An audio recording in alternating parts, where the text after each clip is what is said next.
Hello everybody, welcome back to a new video.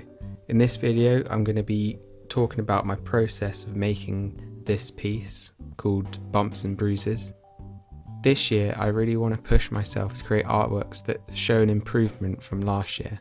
Like always, at the start of the year I always look back at the past year and try to understand what direction my artwork is going in. In 2018 I created a total of 37 paintings. In 2019, I nearly doubled that with 65 paintings. This year, I don't know if I want to top that or I just want to develop the paintings that I created in 2019 even further. So what I mean by that is that I felt that the past 2 years I've really been trying to develop my style. But for this year, I really want to take my work in a different direction where I can explore the themes and ideas that I was bringing forward in 2019. I also realised that if I was to say I want to make more artwork than I did last year, which means I would have to paint more than 65 paintings, it kind of defeats the purpose of what I'm actually trying to do. I want to continue to push and develop my art, but I don't want to feel pressured to do that.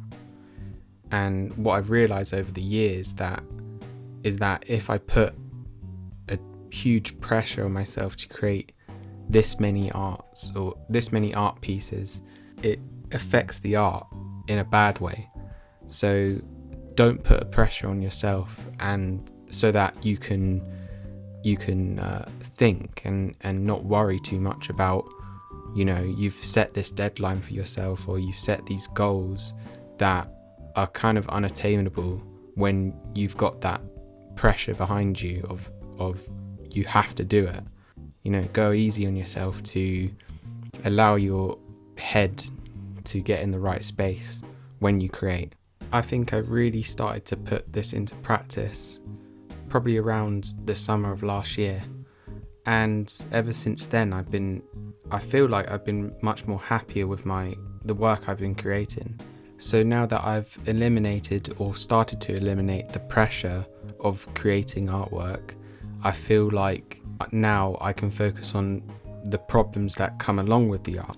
So what you're seeing on screen now is my process of this piece that's taken me about a week now.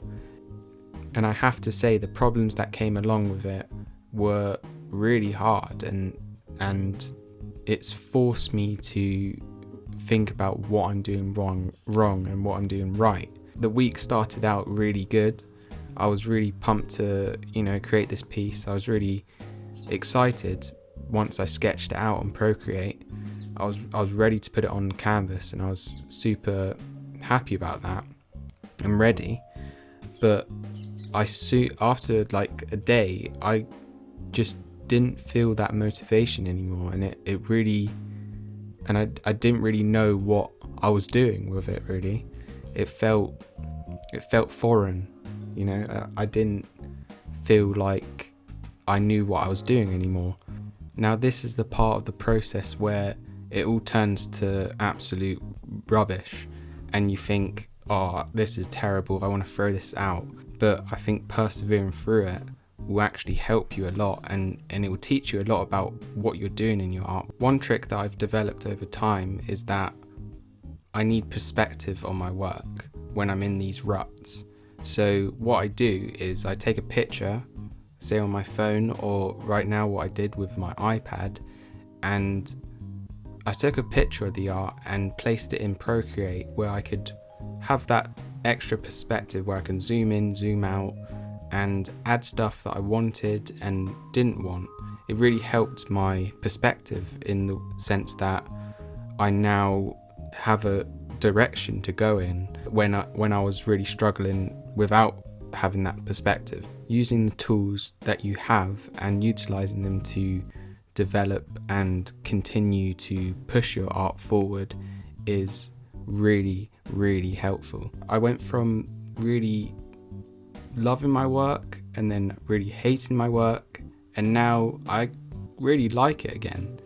And going through that struggle is something I think every creative has to accept.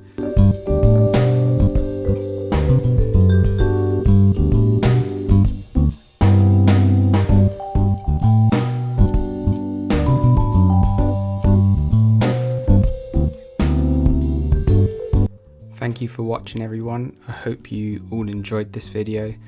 Let me know if you have any questions. As always, I'm happy to help and answer.